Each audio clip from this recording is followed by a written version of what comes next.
Assalamualaikum warahmatullahi wabarakatuh. Waalaikumsalam warahmatullahi wabarakatuh. Baik, kami dari kelompok 9 akan mempresentasikan mengenai studi kasus AirAsia, kisah maskapai tersukses di Asia.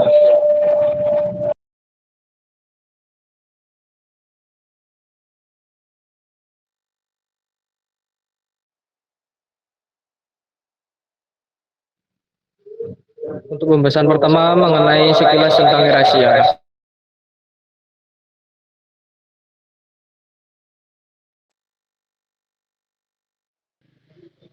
Pada industri penerbangan di Asia telah mengalami perkembangan yang signifikan dalam 2 dekade terakhir. Dengan munculnya berbagai maskapai penerbangan yang menawarkan layanan transportasi. Jangan didekatkan laptop sama HP-nya, Mas. Dipakai satu atau dijauhkan. Suaranya berdengung kalau didekatkan. HP sama laptop. Ya, monggo. Ya, Pak.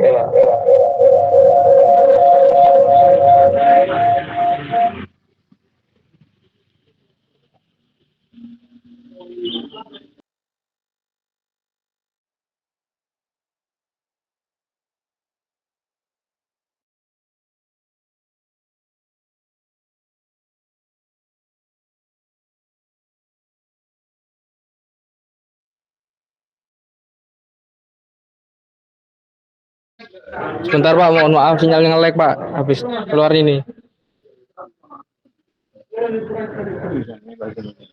Untuk pembahasan yang pertama yaitu membahas sekilas tentang AirAsia.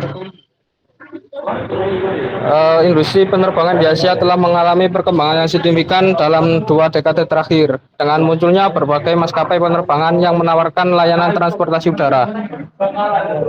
AirAsia yang didirikan pada tahun 1993 dan kemudian diakuisisi oleh Tony Fernandes pada tahun 2001 telah mengalami transformasi yang menakjubkan dari sebuah maskapai penerbangan yang merugi menjadi pemimpin pasar di segmen penerbangan biaya rendah.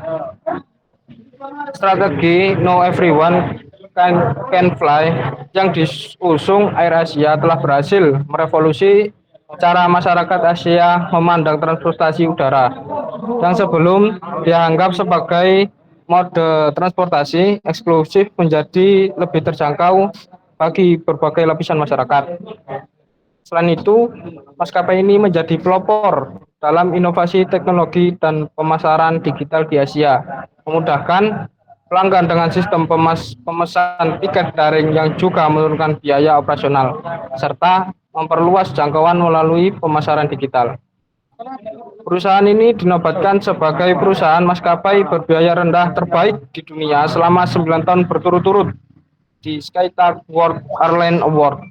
Ini menawarkan definisi baru tentang perjalanan yang terjangkau dengan tagline "Sekarang semua orang bisa terbang". Selanjutnya dilakukan presentasi oleh Mas Yogi.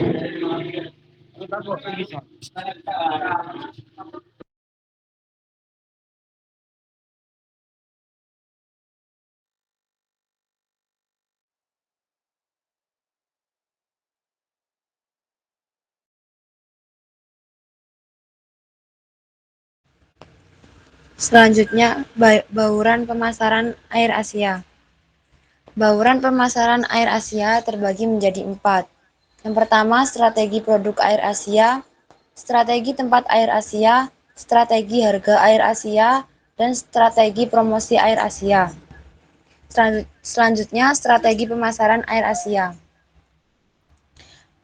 AirAsia mengelompokkan pasarnya berdasarkan 3 faktor yang berbeda, tetapi tumpang tindih di antaranya. Yang pertama, segmentasi geografis, segmentasi demografis, dan segmentasi psikografis.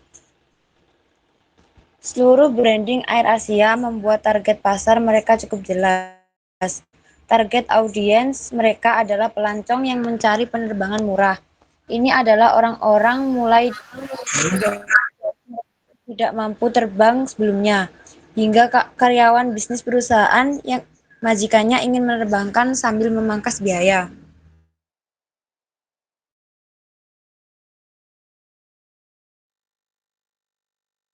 Selanjutnya akan dilanjutkan oleh Mas Yogi.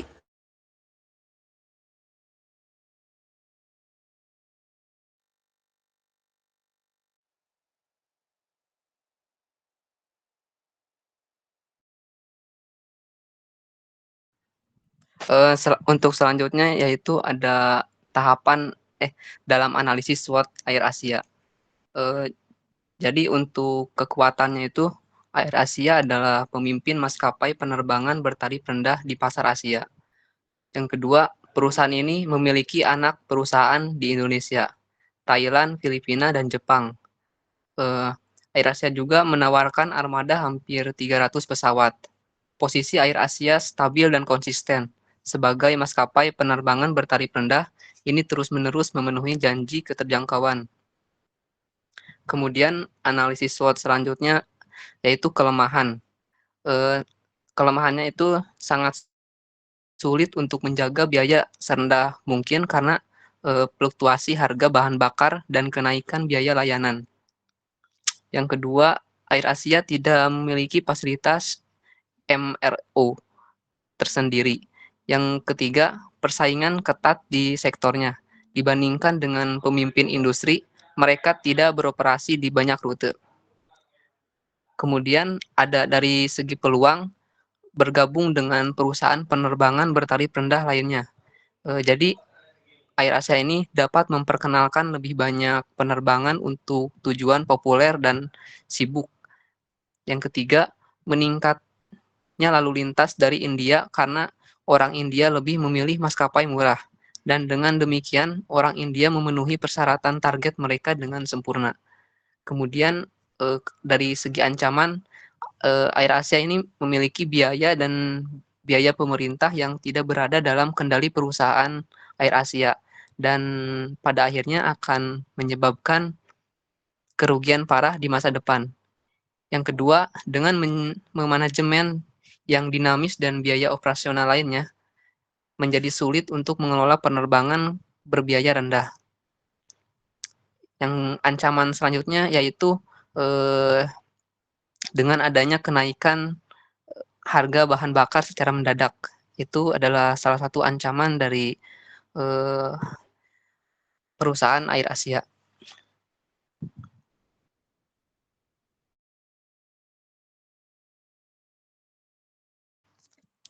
Kemudian untuk bentuk etika bisnis di balik suksesnya maskapai Air Asia, perseroan dalam menjalankan aktivitas bisnisnya itu harus memperhatikan etika, baik untuk internal maupun eksternal perseroan. Etika itu kan merupakan suatu norma moral dan nilai yang menjadi dasar bagi seseorang atau suatu kelompok dalam mengatur tingkah lakunya. Nah, keberhasilan Air Asia di dunia penerbangan dikarenakan telah mengedepankan prinsip-prinsip etika bisnis yang tepat. Di antaranya, kepatuhan terhadap peraturan perundang-undangan. Yang kedua, kepedulian terhadap ketenaga kerjaan, kesehatan, dan keselamatan kerja atau dalam perusahaan biasa disebut dengan KTRI. Yang ketiga, pemberian kesempatan yang sama kepada karyawan untuk mendapatkan pekerjaan, promosi, dan pemberhentian kerja. Selanjutnya, Air Asia ini memberikan standar etika dalam hubungan dengan stakeholder. Kemudian, standar etika jajaran manajemen dan karyawan.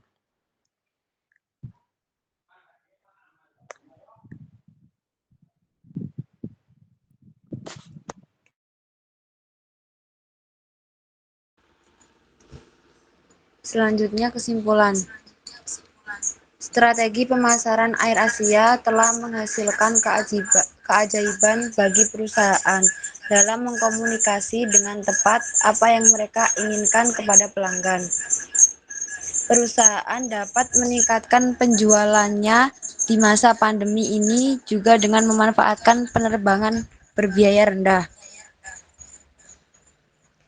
Mengingat situasi saat ini, pengalaman dalam penerbangan, terutama kebersihan, sangat penting bagi pelanggan. Jadi, AirAsia harus memasarkan keramah tamahannya secara besar-besaran dan membuat pelanggan nyaman dalam memanfaatkan layanan mereka.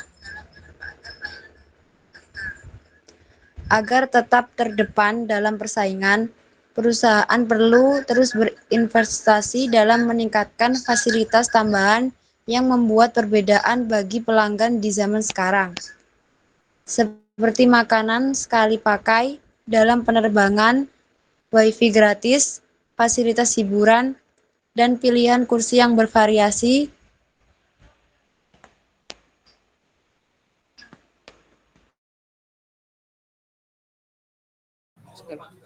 Baik, untuk selanjutnya mungkin teman-teman ada yang tidak mengetahui permasalahan yang kita bahas, mungkin teman-teman bisa menanyakan.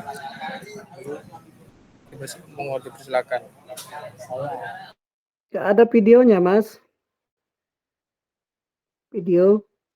Ada Pak. Nah, sebentar dulu ya.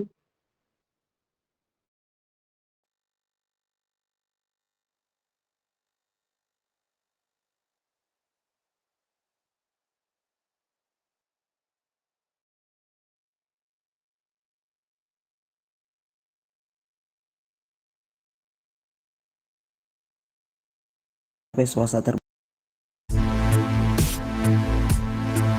AirAsia adalah sebuah maskapai penerbangan bertarif rendah yang berpusat di Bandara Internasional Kuala Lumpur.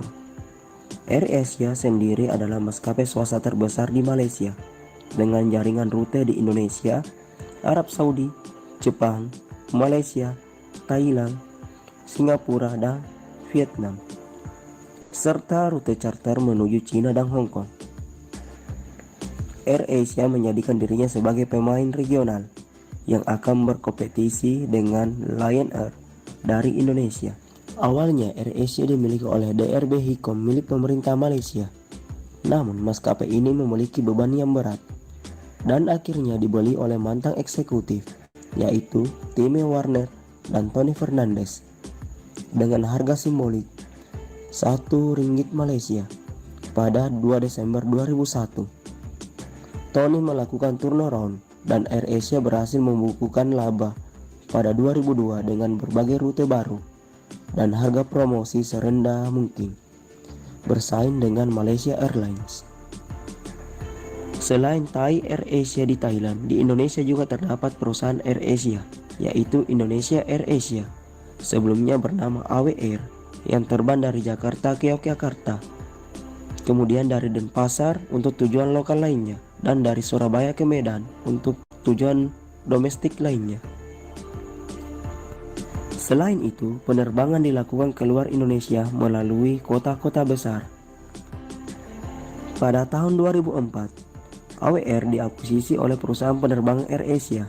Setelah itu, PT AWR Internasional berubah nama menjadi PT Indonesia AirAsia dengan maskapai bernama Indonesia AirAsia. Setelah berubah nama, maskapai ini kembali meramaikan dunia penerbangan Indonesia dengan konsep penerbangan berbiaya murah sesuai dengan slogannya "Now Everyone Can Fly". Insiden kecelakaannya mengerikan pada 28 Desember 2014 dengan nomor registrasi AirAsia KISET 8501 berangkat dari kota Surabaya dari Bandara Juanda menuju Bandara Changi, Singapura, jatuh di perairan Laut Jawa pada kedalaman kurang lebih 30 meter. Seluruh penumpang dan awak kabin yang berjumlah 162 orang tewas. Kunci tarif rendah AirAsia ada dua. Pertama, lebih banyak di udara daripada di darat. Hal ini membuat keuntungan akan lebih banyak didapat. Dan yang kedua, menggunakan model pengangkut berbiaya rendah seperti penghematan biaya operasional dengan check-in man. irit, serta inovasi penghematan biaya lain seperti menggunakan pesawat Airbus yang lebih hemat bahan bakar. Saat AirAsia dibeli oleh Tony Fernandes, maskapai ini hanya punya 2 pesawat. Tetapi karena kecakapan bisnisnya, kini AirAsia menjadi salah satu maskapai penerbangan yang disegani dengan melayani perjalanan lebih dari 20 negara. Saat ini, AirAsia di Indonesia khususnya telah memiliki lebih dari 30 pesawat Airbus A320-200. Semoga AirAsia Indonesia terus menghiasi dan mengudara di langit Nusantara. Hai, thanks.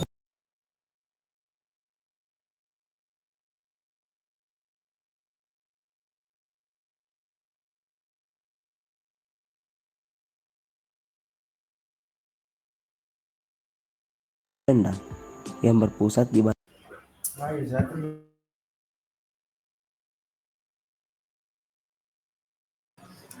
Baik, tadi merupakan pembahasan singkat mengenai AirAsia. Berikutnya untuk sesi tanya jawab bagi teman-teman yang ingin bertanya silahkan. Nanti minta tolong dicatat ya yang bertanya ya Mas ya. Mohon maaf Pak, kenapa Pak? Oh, dicatat yang bertanya nanti ya. Baik Pak.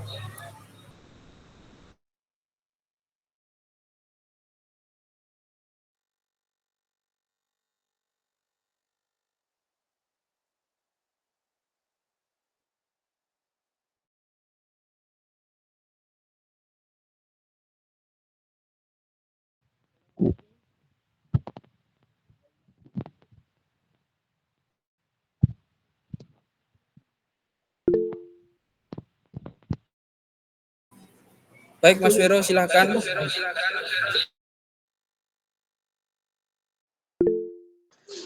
Perkenalkan, saya Vero 133.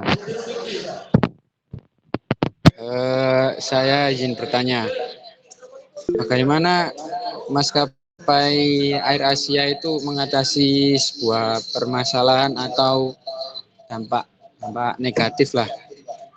Dan seperti contoh kayak pandemi COVID-19 kemarin, bagaimana maskapai AirAsia itu melakukan operasionalnya lah. Apakah seperti biasa atau berbeda? Terima kasih. Sama-sama Mas Vero. Mungkin teman-teman yang lain.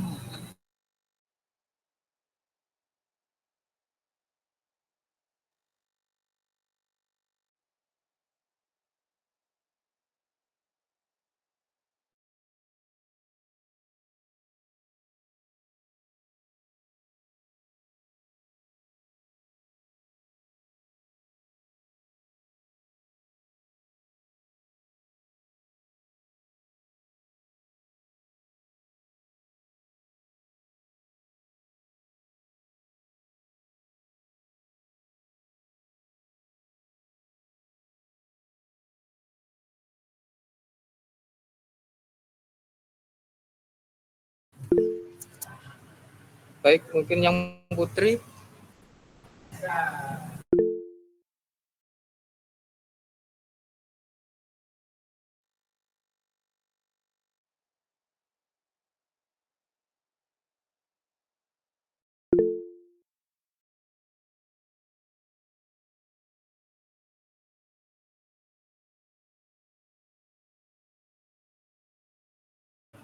Baik Mas Nizar, silahkan. Baik, terima kasih izin bertanya. Perkenalkan, nama saya Muhammad Nizar Nasrullah, NIM 135. Pertanyaan saya adalah bagaimana AirAsia menggunakan data analistik untuk memahami perilaku dan preferensi pelanggan serta membuat kepuasan yang lebih cerdas. Bisa dipahami? Silahkan ulangi lagi Mas, tolong.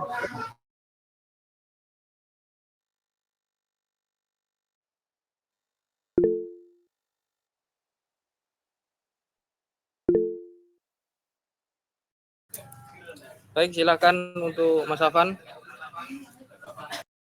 Ya, izin bertanya. Assalamualaikum warahmatullahi wabarakatuh. Perkenalkan, Waalaikumsalam warahmatullahi wabarakatuh. nama saya Muhammad Rahmansyah, NIM 136. Di slide ke-15, situ kan ada kelemahan terus di poin yang kedua. AirAsia tidak memiliki fasilitas MRO sendiri. Maksud dari MRO itu apa ya, Mas? Sekian dari saya. Wassalamualaikum warahmatullahi wabarakatuh. Waalaikumsalam warahmatullahi wabarakatuh.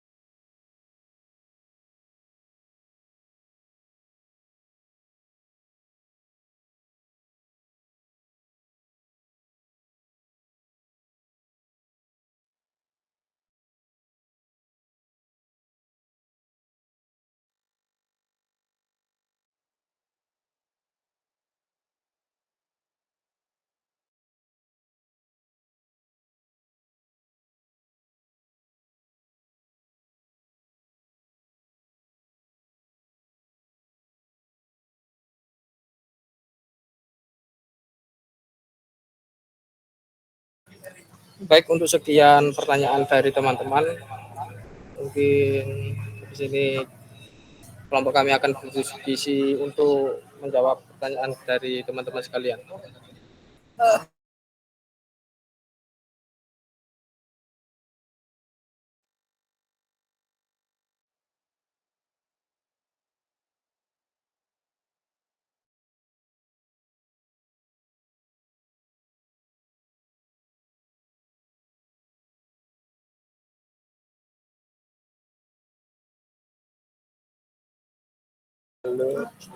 Baik, saya akan menjawab pertanyaan dari Mas Afan.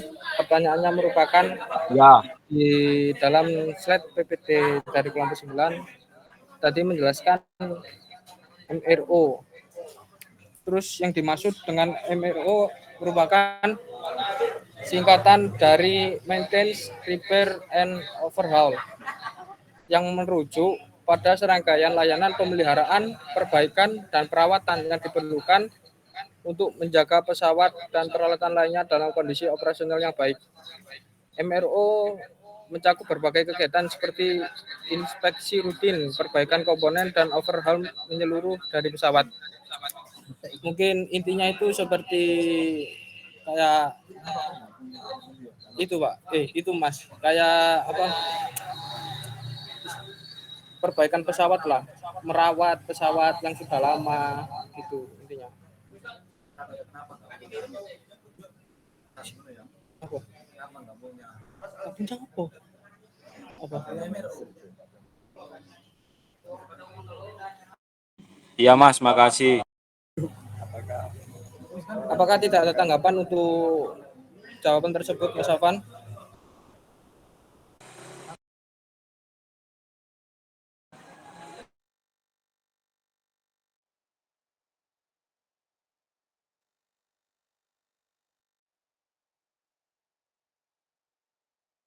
Baik Mas, terima kasih penjawabannya. Terima kasih kembali, Mas Afan.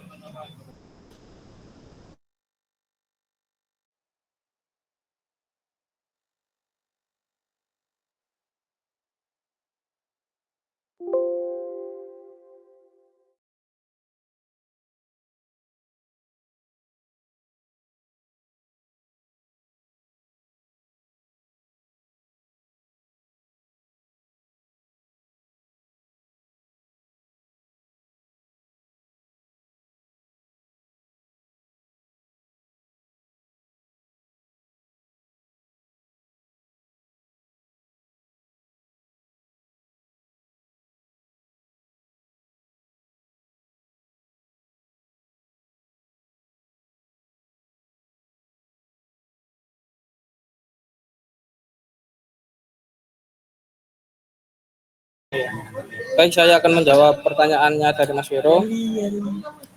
Pertanyaannya yaitu bagaimana Air Asia mengatasi dampak negatif dari pandemi COVID-19 terhadap operasionalnya.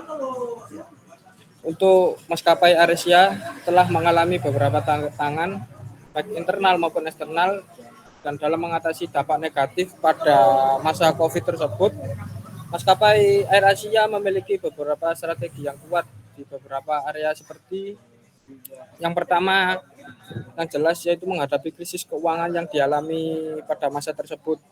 Air Asia seperti maskapai lainnya terpengaruh oleh krisis ekonomi global atau penurunan permintaan penumpang. Untuk mengatasi masalah keuangan, Air Asia memotong biaya operasional secara efisien dengan cara pengelolaan biaya operasional yang ketat. Dalam hal ini fokus pada model penerbangan berbiaya rendah dan pengurangan biaya tambahan, seperti dalam bagasi dan buah makanan yang disajikan kepada para penumpang. Yang kedua, penggunaan teknologi, yaitu memaksimalkan digitalisasi untuk mengurangi penggunaan tenaga kerja manual, seperti self check-in kios dan aplikasi digital. Selanjutnya yaitu menghadapi masalah pandemi COVID yang terjadi pada saat itu. Pandemi memberi dampak besar pada industri penerbangan, termasuk dengan perusahaan Air Asia yang menerapkan solusi beberapa seperti berikut ini. Yang pertama, diversifikasi layanan. Yang dimaksud dengan diversifikasi layanan ini yaitu Air Asia memperluas bisnis ke sektor lain, seperti logistik dan penerimaan makanan, yaitu Air Asia Food, untuk mempertahankan pendapatan selama pandemi. Yang kedua, memperkuat protokol kesehatan. Yang jelas, perusahaan menyediakan layanan penerbangan dengan protokol kesehatan yang ketat, seperti penggunaan masker, sanitasi kabin, dan pelacakan kontak untuk meningkatkan kepercayaan pelanggan. Baik, sekian untuk penjelasan dari pertanyaan Mas Vero. Apakah ada yang perlu ditanggapi dalam jawaban tersebut? Sudah Mas. Terima kasih. Baik Mas, terima kasih.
Sudah selesai dijawab semua?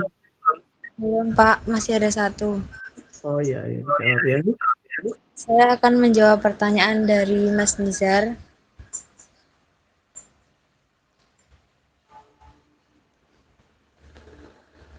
AirAsia itu memanfaatkan data analistik untuk lebih memahami perilaku dan preferensi pelanggannya, serta membuat keputusan bisnis yang lebih tepat. Nah, cara-caranya itu yang pertama, segmentasi pelanggan. AirAsia menganalisis data penumpang untuk mengidentifikasi segmen pelanggan berdasarkan preferensi seperti rute favorit, waktu perjalanan, atau pilihan kelas. Segmentasi ini membantu AirAsia dalam merancang penawaran khusus yang relevan bagi masing-masing kelompok pelanggan. Selanjutnya, personalisasi layanan. Dengan memanfaatkan data historis, AirAsia menawarkan layanan yang lebih personal, seperti rekomendasi perjalanan, hotel, dan asuransi perjalanan yang disesuaikan dengan kebiasaan dan riwayat pembelian pelanggan. Ini meningkatkan pengalaman pengguna dan mendorong loyalitas. Selanjutnya, optimasi harga. AirAsia menggunakan algoritma analisis data untuk menyesuaikan harga tiket secara real-time berdasarkan permintaan, waktu, dan faktor eksternal lainnya. Strategi ini membantu perusahaan menawarkan harga yang kompetitif sekaligus memaksimalkan pendapatan. Terakhir, pengelolaan rute dan kapasitas. Data analistik memungkinkan AirAsia memantau permintaan rute dan pola penggunaan kapasitas pesawat. Dengan data ini, mereka dapat menyesuaikan frekuensi penerbangan dan distribusi pesawat pada rute-rute yang populer atau kurang diminati. Gimana, Mas Nizar? Baik, terima kasih.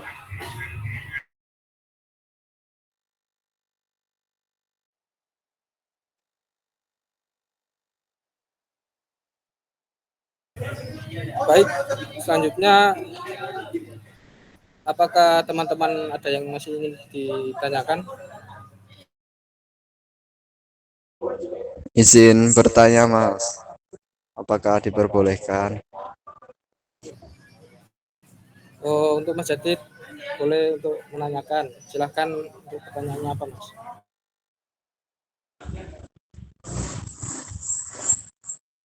Perkenalkan, nama saya Muhammad Jadid Rifki, NIM 134.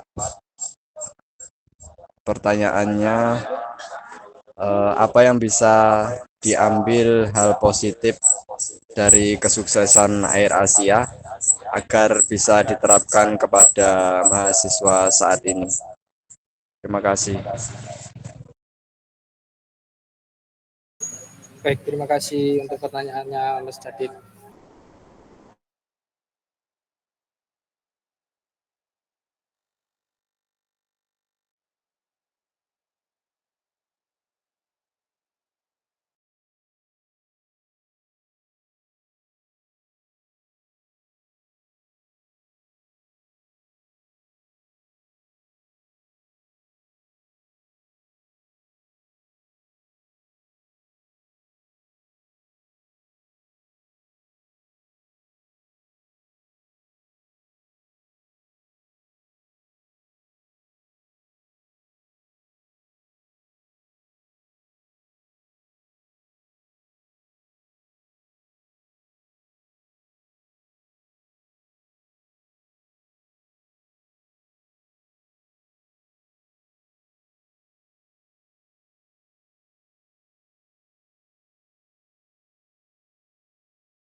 Baik, izin menjawab dari pertanyaan Mas Nga.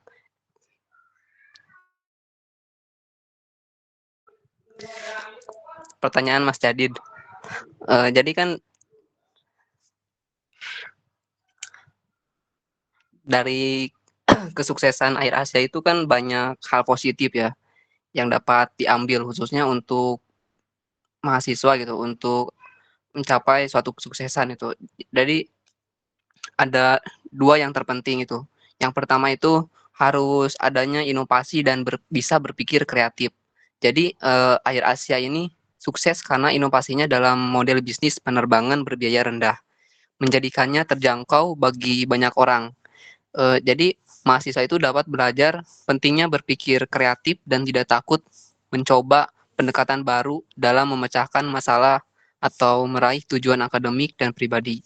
Yang kedua, harus kerja keras dan disiplin. Jadi pada Air Asia ini tidak terjadi dalam semalam. Dengan kesuksesan Air Asia ini tidak terjadi dalam satu malam. Itu kan dibutuhkan upaya keras, disiplin, dan komitmen dalam mempertahankan layanan yang berkualitas dengan biaya rendah. Nah, jadi bila dikaitkan dengan mahasiswa, jadi mahasiswa itu juga perlu menanamkan etos kerja yang sama, menghargai proses belajar yang disiplin dan konsisten. Mungkin sekian. Barangkali ada yang kurang paham untuk Mas Jadid. Baik Mas, terima kasih.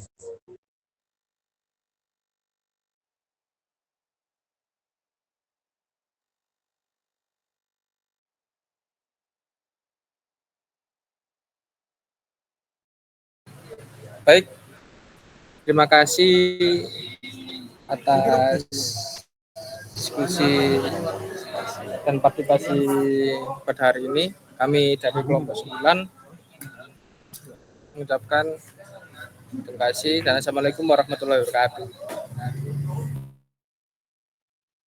Baik, adik-adik semuanya, karena nggak ada lagi yang mau bertanya, mari kita cukupkan ya. Kita tutup pertemuan kita yang bacakan hamdalah. Alhamdulillah. Alhamdulillahirabbil alamin. Terima kasih semuanya, adik-adik.